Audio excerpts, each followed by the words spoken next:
Olá, oi Fernanda, tudo bem? Minha queridona. Oi, Mariana, doutora Mariana, João, sejam todos muito bem-vindos. Daqui a pouco começarei a live, só mais alguns poucos minutos, talvez um, dois, e a gente começa.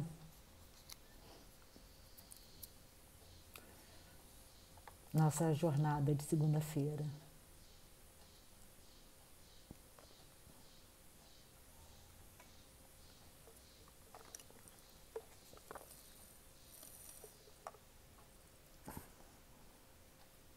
Oi, Lucila, boa noite. Tudo bem? Boa noite.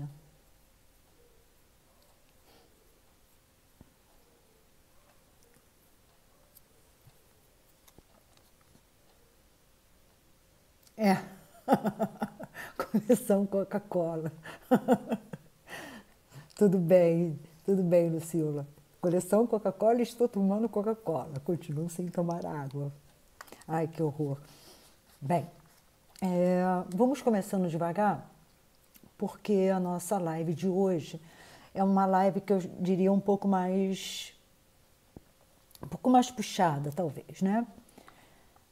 O título é né, esse re entre parênteses, inventar a vida.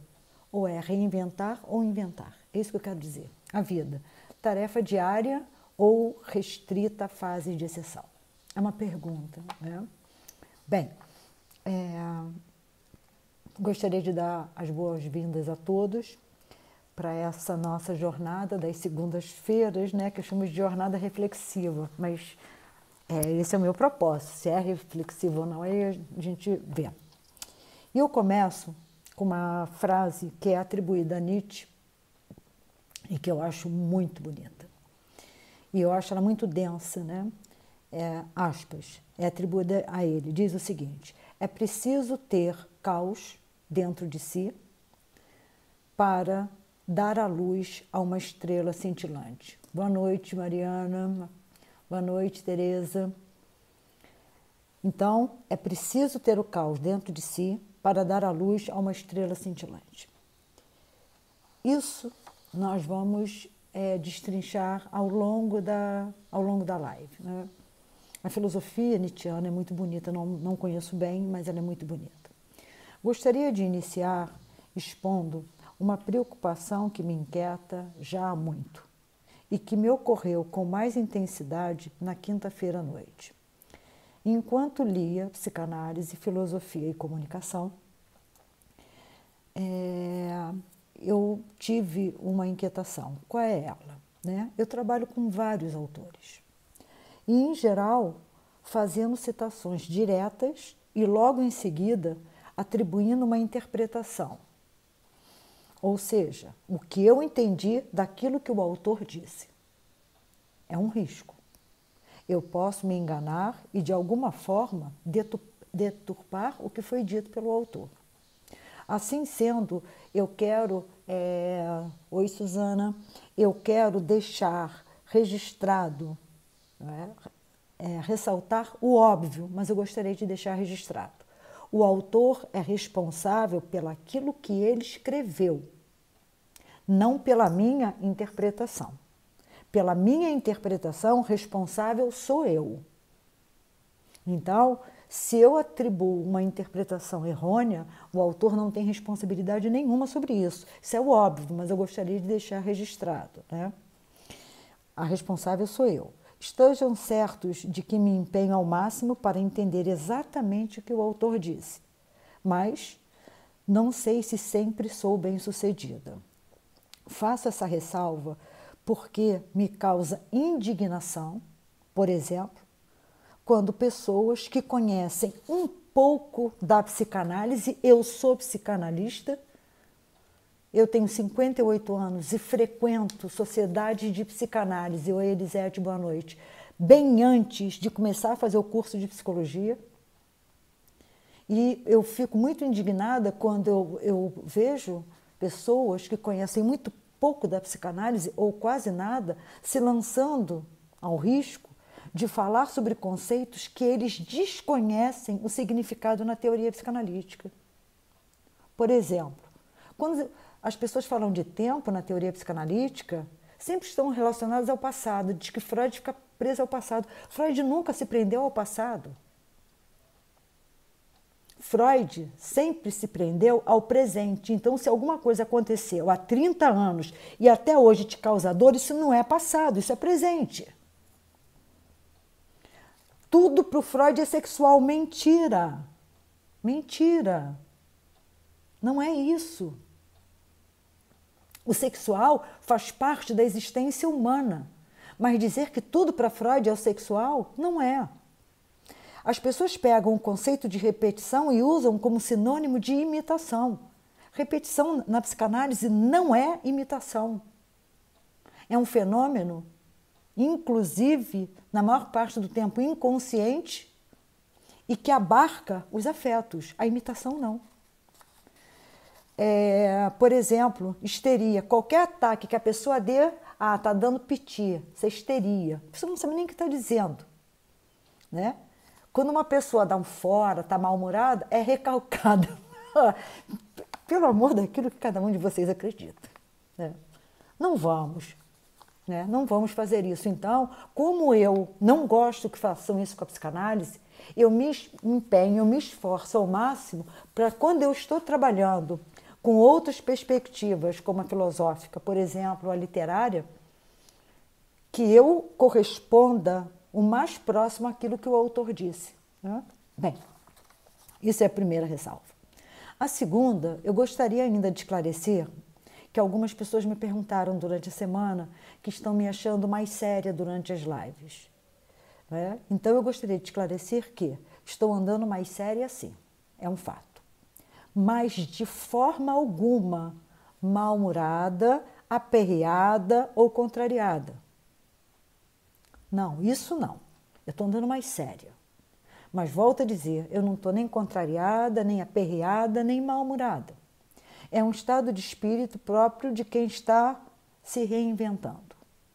Há determinados acontecimentos que nos conduzem naturalmente à reinvenção, que se dá através de uma interiorização, psicose, exatamente isso, mais intensa e mais duradoura, que é o meu caso nesse momento, que já dura 1 mês e meio ou 2 meses, não sei bem quando termina, mas também não tenho preocupação com isso.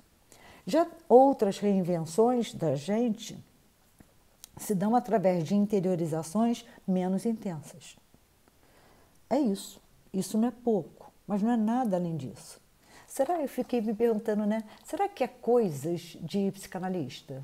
Não, não, não e não. Não é coisa de psicanalista. É a atitude de quem problematiza os acontecimentos, os não acontecimentos, os afetos, os procedimentos de pensamento, as ações, o posicionamento frente ao mundo. Que, como nós vamos ver hoje, segundo o meu entendimento, já adiantando um pouco para vocês, nós precisamos nos reinventar todos os dias. Não são só nas fases de exceção ou de exceções, né? Bem, então eu gostaria de dizer que isso não é coisa de psicanalista. Isso é coisa de quem, seja bem-vindo, Mamed, isso é coisa, eu diria, de quem problematiza a vida, de quem reflete sobre os seus posicionamentos, sobre as suas escolhas. É isso, né? Na live de hoje, eu trabalharei com autores que tenho profunda admiração e profundo respeito pelas ideias e pelas obras. Isso quer dizer que posso ter alguma intimidade, alguma familiaridade com as ideias e com as obras desses autores, porém, não com os autores. Eu estou deixando isso claro porque semana passada, numa reunião com psicanalistas, testemunhei uma discussão muito desagradável em função de uma fala que deu brecha para uma interpretação indevida, que redundou no mal-entendido e todo mal-entendido acaba resultando em mal-estar. numa certa agressividade e na cessação de diálogos. Então, eu espero que tenha ficado claro. Eu tenho profunda admiração e respeito pelos autores, né? Perceberam que hoje eu já estou passando a régua de início? Não estou muito para brincadeira. Bem, faz parte desse meu processo de reinvenção.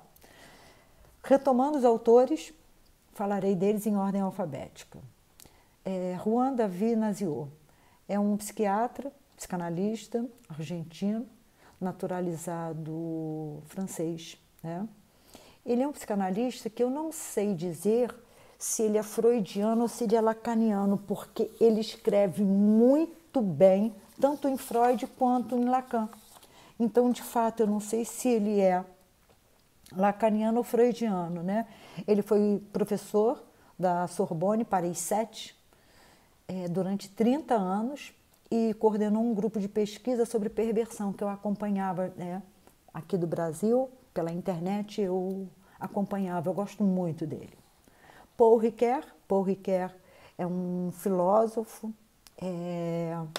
que é muito importante na fenomenologia, na hermenêutica. Foi professor na Sorbonne também, Paris 10.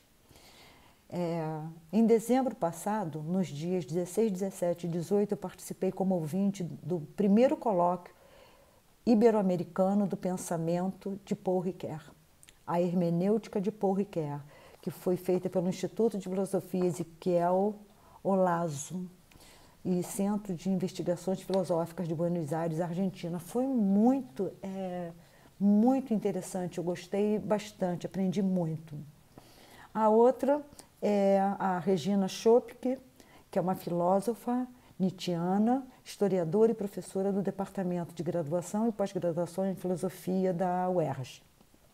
Em dezembro passado, no dia 4, eu participei de uma mesa redonda no colóquio interdisciplinar sobre libertação animal. Eu acho que foi o primeiro colóquio, eu não tenho certeza, que foi organizado pelo Instituto de Letras e pelo NEDA.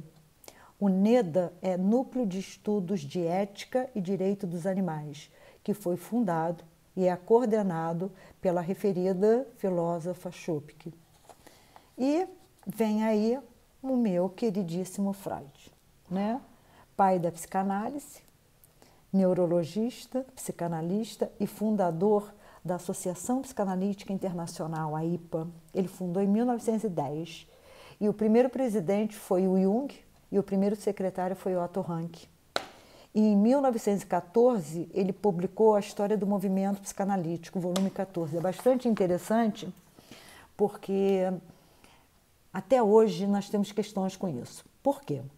Porque há várias sociedades de psicanálise, mas as sociedades de psicanálise que têm valor são aquelas que são filiadas à IPA, ou seja, a essa Associação de Psicanálise que o Freud montou em 1910.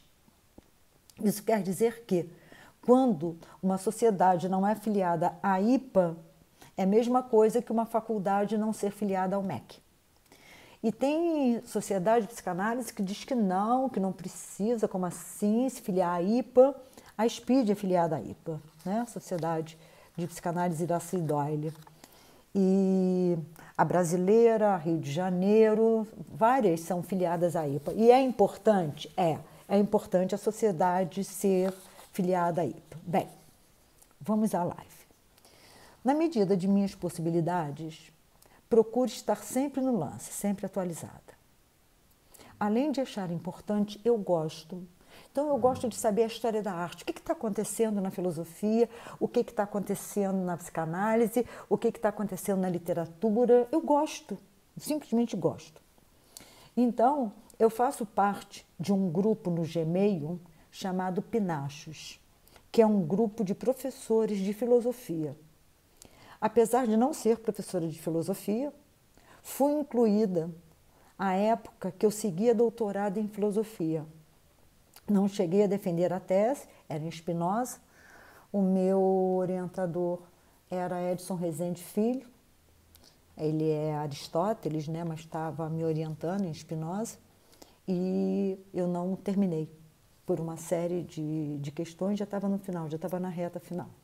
E aí eu fui incluída nesse grupo, Pinachos e nunca mais eles não me tiraram, eu também não pedi para sair, e eu gosto do grupo. Bem, na quarta-feira passada, recebi um e-mail desse grupo informando o lançamento do livro Vozes Consoantes, Comunicação e Cultura em Tempos de Pandemia. Então, eles estavam informando o lançamento desse livro em formato digital, que foi organizado por Marialva Barbosa e Igor Sacramento,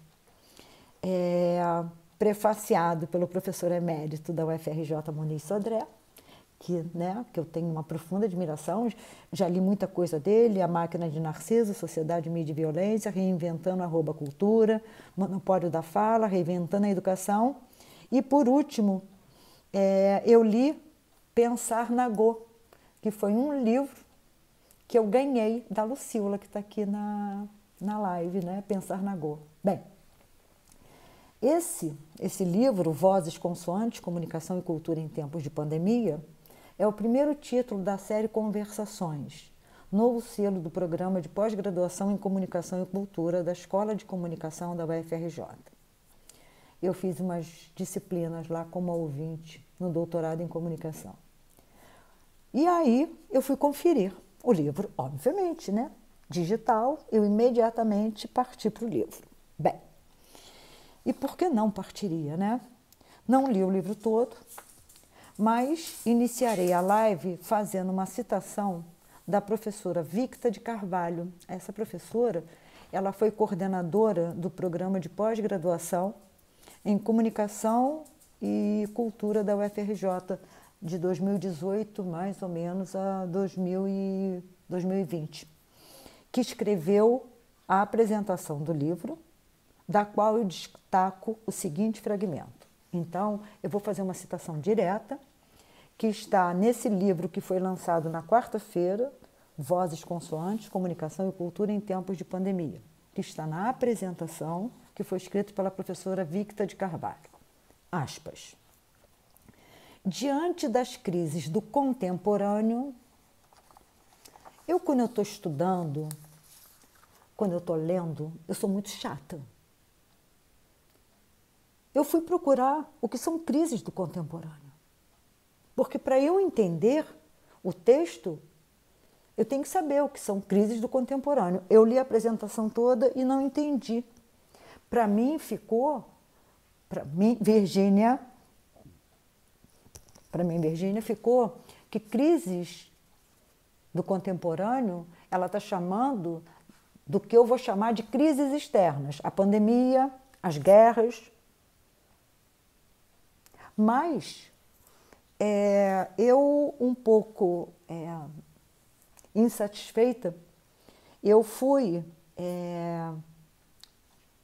rodar, né, atrás disso, e depois eu explico melhor a vocês que eu fui parar em dois outros autores, um deles, né, é o Paul Ricoeur, mas eu vou fazendo assim, né, eu vou procurando. Bem, então, diante das crises do contemporâneo, somos mais uma vez convocados a nos reinventar. Eu fiquei pensando, né? Diante das crises do contemporâneo. Crises plural, tudo bem, né? Somos mais uma vez convocados a nos reinventar e a transformar a nossa realidade cotidiana. Transformar a nossa realidade cotidiana, eu concordo. Tem muita gente que está saindo menos de casa, até a pandemia passar, mas ela não está se reinventando em nada. Ela simplesmente mudou a rotina dela. Porque a gente tem que saber separar muito bem o que é uma pessoa se reinventar e o que é ela mudar a rotina dela. Ah, nossa, eu não vou sair para não pegar a Covid-19. Veio a vacina, passou a Covid-19, então tá, estou na pista de novo. Isso é uma coisa. A pessoa se reinventar é uma outra coisa.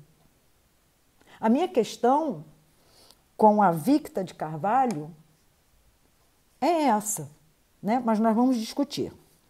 Dessa vez, continuando, tá? Dando continuidade a ela. Então, para ficar Boa noite, Shalom, seja bem-vindo. Então, diante das crises do contemporâneo, somos mais uma vez convocados a nos reinventar e a transformar a nossa realidade cotidiana. Eu falei a vocês, reinventar, eu não concordo que todos se reinventem, mas muda a rotina? Muda, com certeza. Dessa vez, desafiada por um novo vírus, que provocou ondas de contágio e milhares de mortes no mundo inteiro. Legal, até aí eu concordo. Não, não é legal as mortes, não. Até aí eu concordo. A vida precisou se reorganizar radicalmente. A vida ou a rotina? Interrogação. Ela diz que a vida precisou se reorganizar radicalmente. Eu não concordo com isso.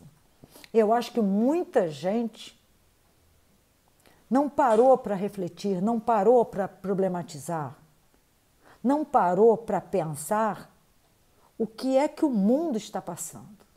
Mudou a rotina dela, simples assim. E está tomando aí as medidas sanitárias recomendadas, vai tomar a vacina e vai voltar à vida. Bem, continuando com a Victa de Carvalho. Fomos privados de nossa rotina na cidade, impossibilitados de habitar as ruas e impedidos de manter nossas relações sociais presenciais por um período exasperadamente longo. Isso eu também não concordo de todo. Não concordo. Aqui próximo à minha casa, tem pessoas que estão fazendo festa sexta, sábado e domingo, o dia inteiro. É um monte de gente junta. Vai ao Leblon, vai às praias, vão às praias, vai a Búzios, vai para Cabo Frio. Né? Algumas pessoas, sim, outras não. Bem, vamos continuar aqui na citação. Do medo e da insegurança iniciais, avançamos para a necessidade de reinventar a vida. Está nesse livro, né, que eu acabei de falar, Vozes Consoantes, Carvalho, em Barbosa e Sacramento, 2021. Não, 2020, eles estão lançando agora, mas é 2020, página 9. Bem, a fim de entender crises do contemporâneo, eu fui parar em Reinaldo Furlan. Reinaldo Furlan, ele é doutor em filosofia, professor de filosofia e de psicologia da USP, livre-docente. Ele tem um artigo que eu sugiro que vocês leiam, muito bom, chamado O Significado da Crise da Sociedade Contemporânea. Muito bom.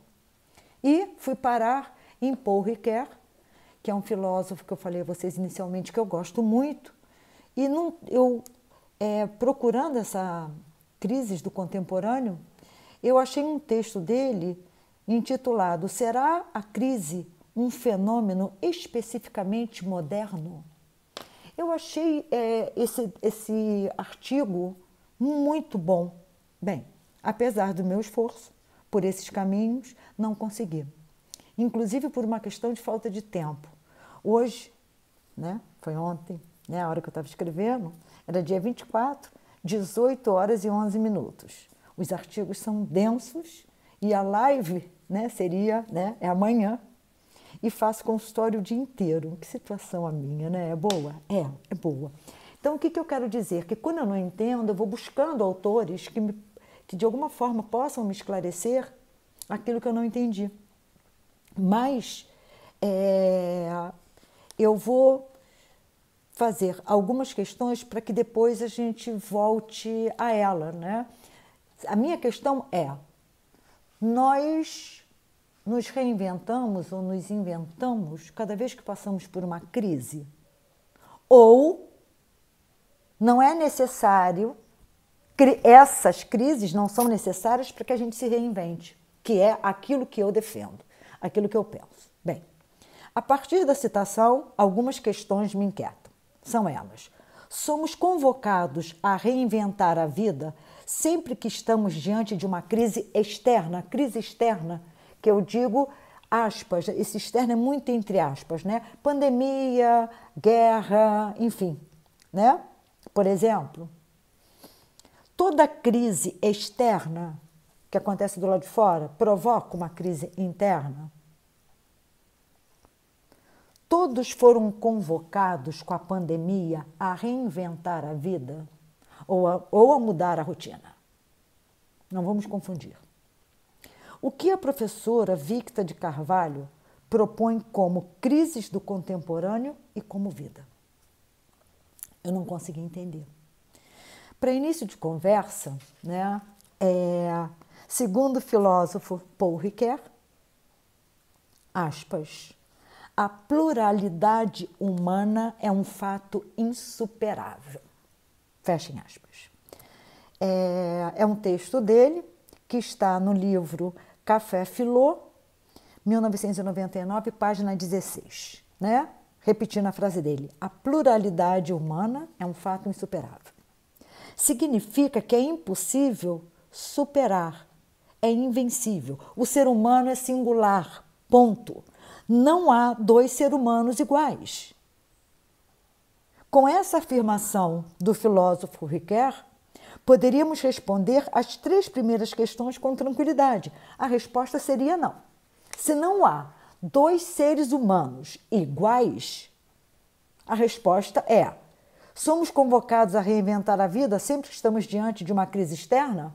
Não, necessariamente. Toda crise externa provoca uma crise interna? Não. Todos foram convocados a reinventar a vida? Não. Se somos todos diferentes, agimos e reagimos todos de uma forma bastante subjetiva, bastante singular. Simples assim. Mas, se a nossa proposta é problematizar e refletir, não teria sentido parar por aqui e ficar simplesmente com um não. Aí não dá para gente, né? Então a gente precisa problematizar isso. Penso ser importante definir os termos para que possamos prosseguir. Essa questão de sempre definir os termos, eu aprendi com a professora Vera Ruth Werneck, que era minha orientadora agora no doutorado que eu estou fazendo. Agora é a professora Cíntia Chung. E a professora Vera sempre disse, né? Nós temos que definir os termos para os nossos ouvintes ou para os nossos leitores saberem quais são os caminhos que nós vamos percorrer. Então, crise. Definição de crise. Vamos a ela. Vou me valer, eu, Virgínia, da definição do termo como utilizado na Idade Média. Momento que define a evolução de uma doença, para melhor ou para pior. É um momento definidor. Aí vocês podem me perguntar, e por que você escolheu essa definição? Porque para onde quer que se vá, é sempre um momento de definição, para melhor ou para pior, mas há uma definição. Não importa a resolução. É sempre esse momento, né?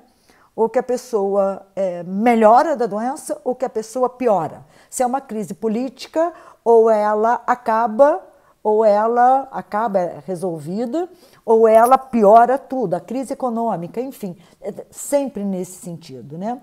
Talvez pudéssemos fazer uma analogia com tudo ou nada. Um momento de crise seria um momento de tudo ou nada.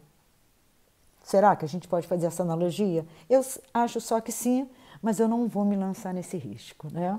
Bem, inventar. Eu vou pegar pela definição mais simples. Descobrir, criar. Reinventar, tornar a inventar. Externa, tudo aquilo que acontece fora do sujeito. Interna, tudo aquilo que acontece e que provoca alguma coisa no sujeito. Isso é uma crise interna. Então, se acontece uma crise externa e isso não me inquieta, isso não me indigna, isso não me preocupa, isso não me causa nada, ela é só externa. Ela vai mudar só a minha rotina. Essa é uma das minhas preocupações com a pandemia. Eu tenho visto muita gente apenas mudando a rotina, mas não tendo inquietude nenhuma, não tendo nenhuma preocupação, nenhuma posição crítica, reflexiva diante do momento. Mas, bem, vida.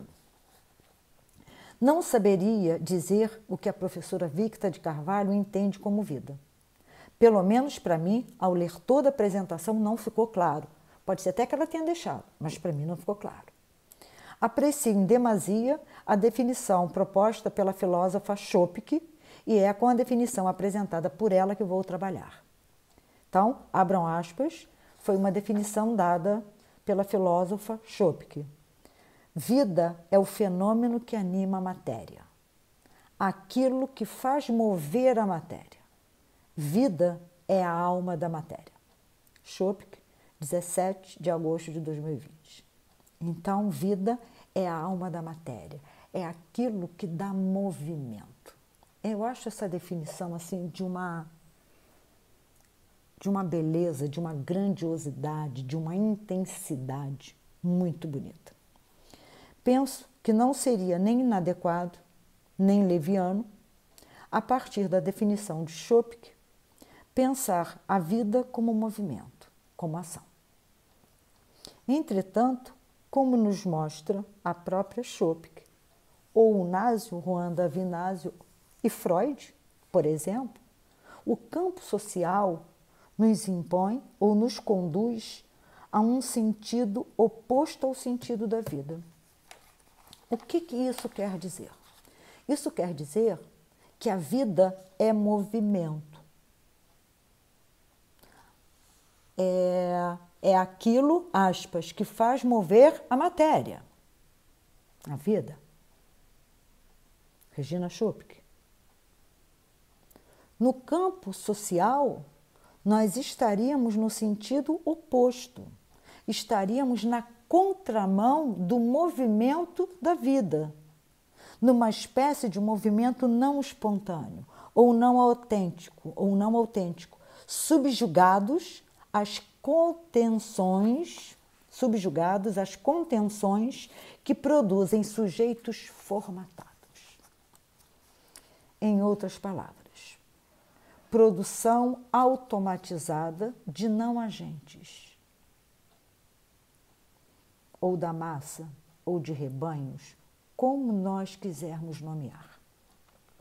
O campo social e as forças que atuam nele podem ser analogamente pensadas em termos de produção em série e automatizadas, como, por exemplo, as indústrias, as fábricas de refrigerantes, de carros, de motos, de produtos de beleza, de produtos tecnológicos.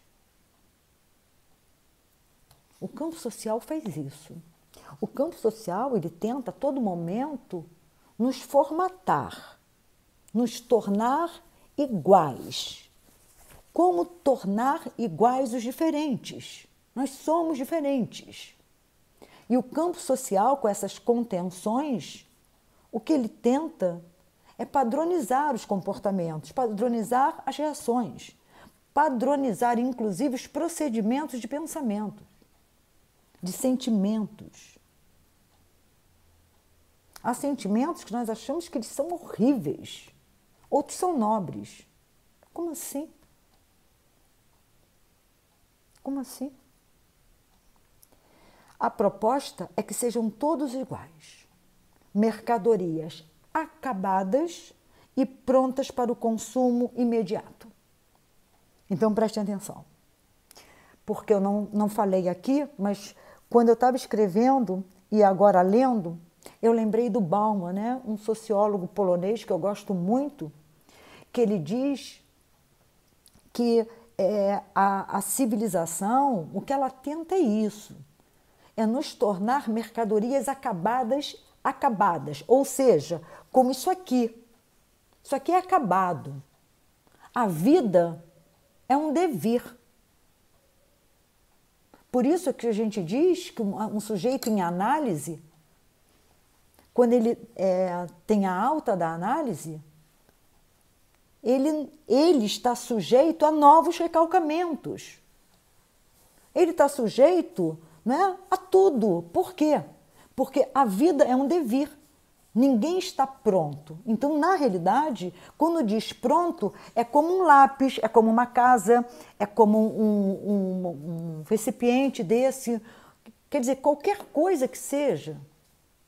Mercadoria pronta, acabada, mercadorias acabadas e prontas para o consumo imediato. Isso é muito importante. Nós precisamos nos dar conta disso. Que é isso que nós fazemos. Nós nos colocamos no lugar de mercadoria e colocamos o outro nesse lugar também. Consumimos o outro assim como o outro nos consome. Abram aspas, para o que eu vou dizer agora. O nosso mundo é o mundo da contenção máxima dos fluxos, da contenção dos movimentos, da contenção da liberdade, da contenção da vida. Chopik, 2020, página 37. Alegria, a verdadeira resistência. É um livro dela. O campo social, né? Já fechamos aspas. O campo social é um campo de contenções, uma grande camisa de forças. É isso que nós precisamos entender, que nós vivemos num campo social em que há várias camisas de forças, várias, para fazer essas contenções. Nós temos as contenções abstratas, as sutis, as concretas, as violentas, como, por exemplo, a categoria da loucura. Vocês querem uma contenção mais imperiosa, né? Mais cruel, né? Quando não é uma saída para uma pessoa que tenha dinheiro, né? Do que classificar a pessoa como louca. Pega ela e joga no hospital, né? Confina ela lá num hospital de custódia e tratamento. Vai medicando, ela vai dormir em celas, é um presídio, né? Mas lá agora é o hospital de saída, vai para o Henrique Rocha, em Niterói. Celas, elas são medicadas e quando saem de lá, elas já não participam mais dessa nossa realidade, né? Então, é uma camisa de forças? É. Como várias outras, né? O campo social diz o que você pode fazer, o que você não pode fazer, e a religião vem e ajuda muito o campo social, né? Bem, ou nas palavras de Juan David Naziot, aspas, é preciso admitir com dor que os limites do corpo são bem mais estreitos que os limites do desejo. Fechem aspas, 1989, página 13, os 7 conceitos cruciais da psicanálise. Então, quando o Naziot diz, é preciso admitir com dor que os limites do corpo são bem mais estreitos que os limites do desejo, ele diz o seguinte, né? Ele está referido à impotência do sujeito diante de alguns fatos, como, por exemplo, diante da morte, né? Nós somos impotentes. Nós somos impotentes diante das decisões do outro, como diante das exigências e imposições do campo social. De acordo com o meu entendimento, essas contenções subordinam o sujeito ao poder. E na mesma medida que o subordina à vontade e ao domínio alheia, o distancia dele mesmo. Aí é que está a nossa questão. Quanto mais, né, essas forças, essas contenções vão agindo sobre o sujeito, na mesma proporção que elas agem sobre o sujeito se distancia dele mesmo. Ele se distancia dele. Bem, no fundo, apesar de toda a nossa inteligência e tecnologia, somos os animais mais despreparados para a vida. Chopik.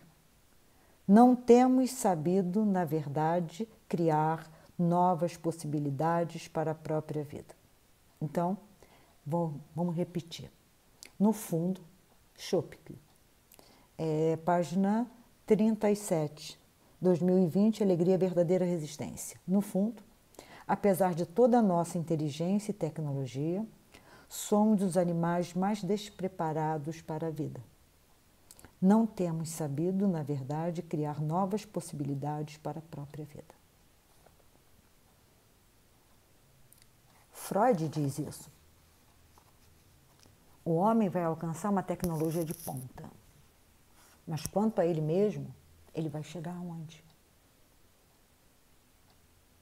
Isso é uma questão muito importante. Isso é uma questão extremamente importante. Como criar novas possibilidades para a própria vida se não foi o próprio sujeito quem a criou? Muitas vezes, nós somos produtos do social, desde cedo. Ora, se eu sou produto do social desde cedo, fui eu que criei a minha vida? É uma questão.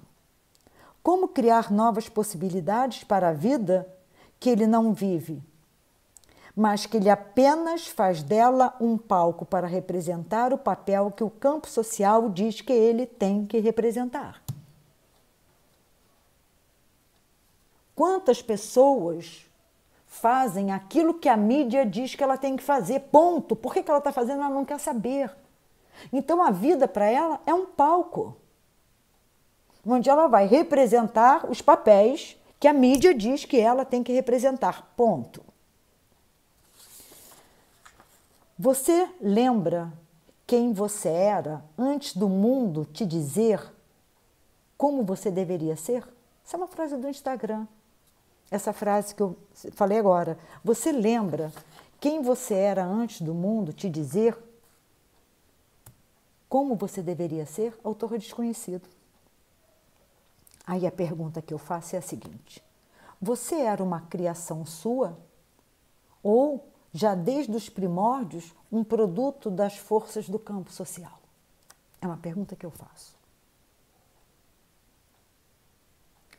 O que tudo isso quer dizer? Talvez tivéssemos que dedicar todas as lives do ano só para tentar responder a essas perguntas que derivam da citação e não conseguiríamos.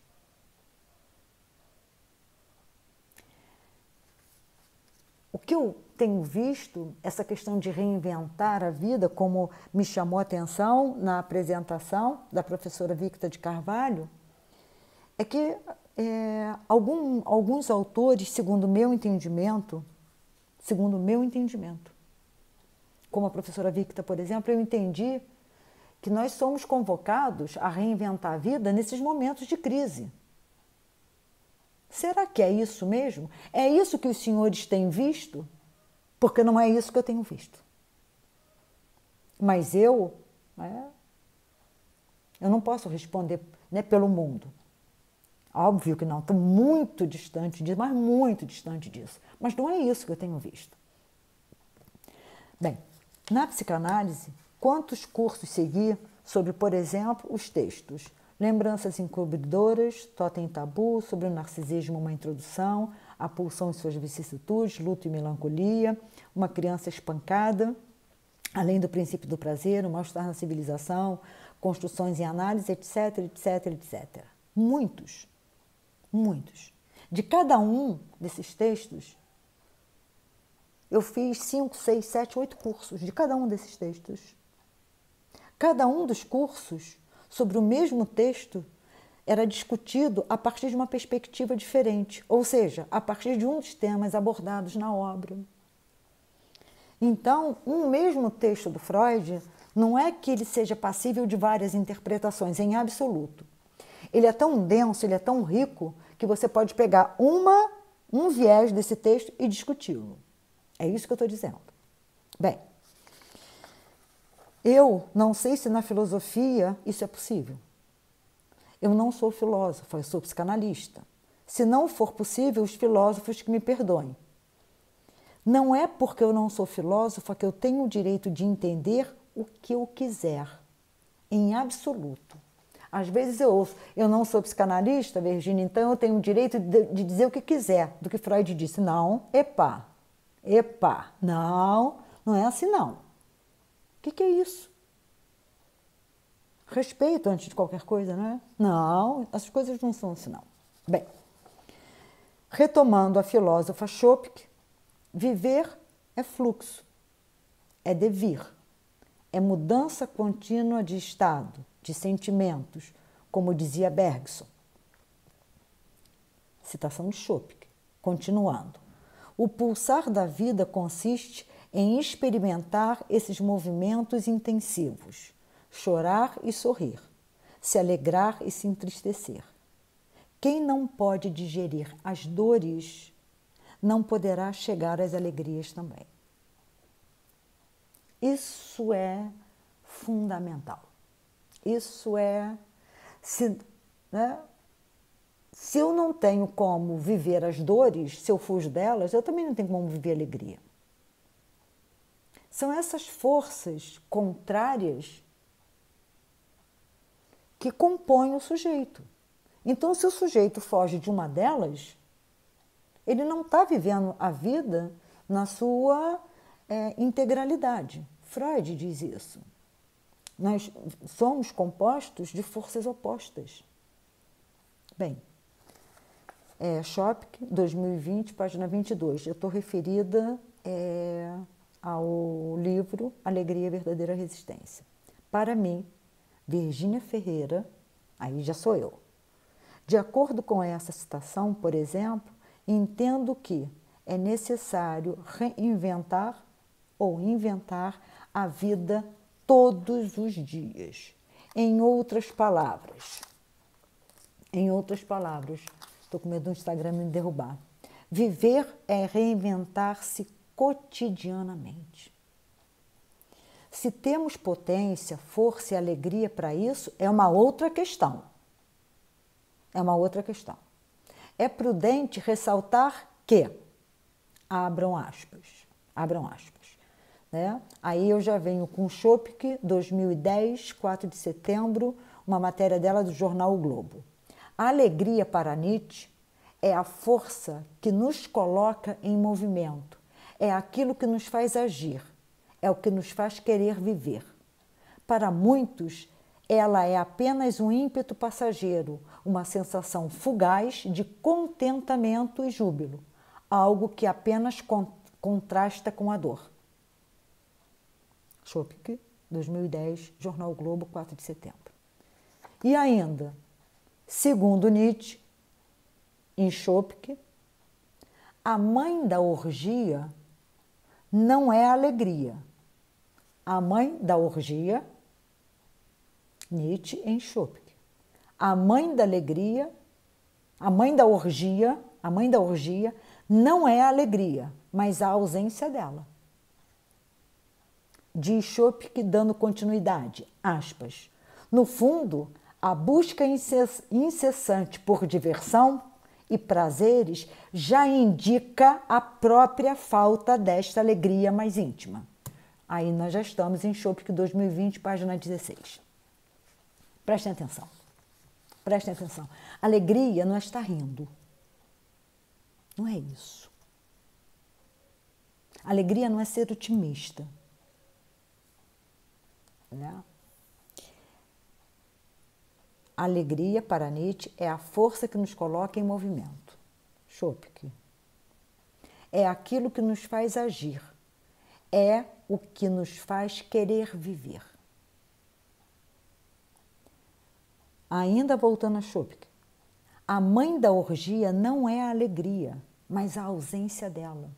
Então as pessoas procuram exacerbadamente diversão, prazer, não é pela alegria, justo pela ausência dela. Que isso fique bastante claro. Então, diz ela, no fundo, a busca incessante por diversão e prazeres já indica a própria falta desta alegria mais íntima. Chopik 2020, página 16. Agora eu digo a vocês que se dedicam, vocês que dedicam a existência à busca de prazeres mundanos, sair por aí bebendo, dançando, fazendo farra o tempo inteiro, fiquem atentos, prestem atenção no que estão fazendo. Serão entregues como oferenda no Olimpo para os 12 deuses gregos. É brincadeira. Mas, segundo Freud, brincando também se diz a verdade. É hoje tão impossível, mas é um fato, né? Quer dizer, então a pessoa, quando ela sai buscando apenas a alegria, e muitas vezes ela busca essa alegria, por exemplo, no consumo, né? É porque ela não tem. Mas que vocês vão ser entregues como oferenda no Olimpo aos 12 deuses gregos, falam, eles gostam da oferenda viva, hein? Não esqueçam disso. Bem, são muitas as questões, tantas quantas cada um de nós tem a capacidade de suportar e sobreviver a elas. Mas isso é papo para uma outra hora, quem sabe. Ao retomarmos as questões propostas a partir do nosso percurso, segundo o que penso, a resposta às 3 questões é apenas uma, não necessariamente. Somos convocados a reinventar a vida sempre que estamos diante de uma crise externa? Não necessariamente. Toda crise externa provoca uma crise interna? Não necessariamente. Todos foram, com a pandemia, convocados a reinventar a vida? Não necessariamente. O que a professora Victa de Carvalho propõe como crises do contemporâneo e como vida? Não sei. Temos que perguntar a ela. Mas então, afinal, o que leva o sujeito a reinventar a vida? Antes de tentar responder a essa questão, há uma outra que se faz necessário. O que é reinventar a vida? Aspas. Nos tornar aquilo que somos. Ou ser o poeta de si mesmo. Como diz Nietzsche, é tornar real nossa própria invenção. É levar ao limite de nós mesmos nossas potencialidades, nossas virtualidades e nos inventarmos. Nietzsche, em Chopin, e a segunda parte da citação é da própria Chopin, 2020, página 107. Finalizo pensando, qual será o papel da fantasia no ato de nos inventarmos? Ela tem um papel, né? Segundo o meu entendimento. A fantasia, abram aspas, é um pequeno romance de bolso que carregamos sempre conosco e que podemos abrir mão e que podemos abrir em qualquer lugar sem que ninguém veja nada nele. Vou repetir. A fantasia, abram aspas agora, é um pequeno romance de bolso que carregamos sempre conosco e que podemos abrir em qualquer lugar sem que ninguém veja nada nele. Acontece, às vezes, de essa fábula interior tornar-se onipresente no nosso espírito e, sem nos darmos conta, interferir entre nós e nossa realidade imediata. Concluímos, então, que muita gente vive, ama, sofre e morre sem saber que um véu sempre deformou a realidade dos seus laços afetivos. Fechem aspas. Nasio, 2007, página 9, um livro chamado A Fantasia. Eu acho isso de uma beleza muito grande, ou seja, é necessário fantasiar? Sim, mas ela não pode ser excessiva, ela não pode ser esse véu, né, que deforma a realidade. Então, a fantasia é esse livro de bolso que a gente abre quando a gente quiser e ninguém vê se a gente não quiser, só nós. Mas ela também não pode ser esse véu que deforma a realidade, né, dos laços afetivos. Nasio é um outro poeta, né? Eu acho isso de uma poesia muito bonita, né? É um pequeno romance de bolso que carregamos sempre conosco e que podemos abrir em qualquer lugar sem que ninguém veja nada nele. Acontece, às vezes, que essa fábula interior torna-se onipresente no nosso espírito e, sem nos darmos conta, interferir entre nós e nossa realidade imediata. Concluímos, então, que muita gente vive, ama, sofre e morre sem saber que um véu sempre deformou a realidade de seus laços afetivos. Talvez seja esse véu que impeça muita gente de reinventar-se, de reinventar a vida. Apenas de mudar a realidade. Bem, em outras palavras, não são necessariamente as crises externas que nos convocam a reinventar a vida, mas possivelmente essa fábula interior, fantasias ou as crises internas e as inquietudes diante das contenções e da resistência em abrir mão do que há de mais natural na alma, no espírito. Senhores, a vida só ensina a quem quer aprender. Aos demais, ela doma. Autor desconhecido, essa frase. Aos demais, agora sou eu. Ela os coloca no vão. Ela os coloca numa lacuna que há entre o tudo e o nada, que é o tanto faz, que é o lugar da passividade, que é o lugar da aceitação tácita daquilo que as pessoas vão chamar de destino, sem saber que elas traçaram ao se permitir que outros as domassem. O lugar da não reflexão, do rebanho, da resignação, do aviltar-se, do deixar a vida escorrer por entre os dedos. Finalizo de forma poética com Schopenhauer. Na vida é tudo ou nada. É como se uma esfinge estivesse sempre a nos sussurrar. Viva ou devoro-te. Fechem aspas. 2020, página 34, Alegria, Verdadeira Resistência. Eu só vou repetir o que Schopenhauer diz. Na vida é tudo ou nada. É como se uma esfinge estivesse sempre a nos sussurrar. Viva ou devoro-te. Eu falei a vocês no início da live que eu estou no momento de reinvenção. Exatamente isso. E já dura um certo tempo. E ainda vai durar mais. O que isso quer dizer? Quer dizer que se eu não me reinvento todos os dias, quase todos os dias, só que essa reinvenção está mais intensa, mais longa, mais sofrida, eu diria. É movimento, é vida. Então, viva ou devoro-te.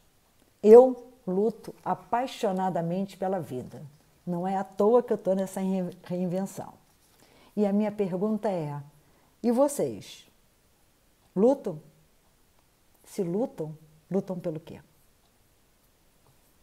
É isso que eu tenho a dizer a vocês. Foi uma live um pouco mais densa, um pouco mais puxada, mas eu gostaria de dizer que a minha resposta à pergunta é: nós temos que nos reinventar cotidianamente, não diante de momentos de exceção. Obrigado, Verônica. Então, obrigada.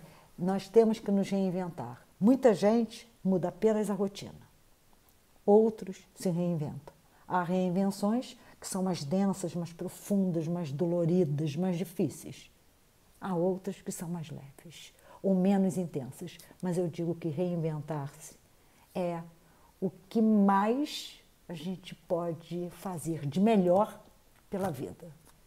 Senhores, um beijo, uma excelente semana e muito obrigada, doutora Mariana, muito obrigada, Fernanda, muito obrigada, Gabi, muito obrigada a todos. Pensem, se mudaram a rotina, se vocês mudaram a rotina, se vocês estão se reinventando. Isso é importante. A vida, senhores, é uma só. Ok? Beijos.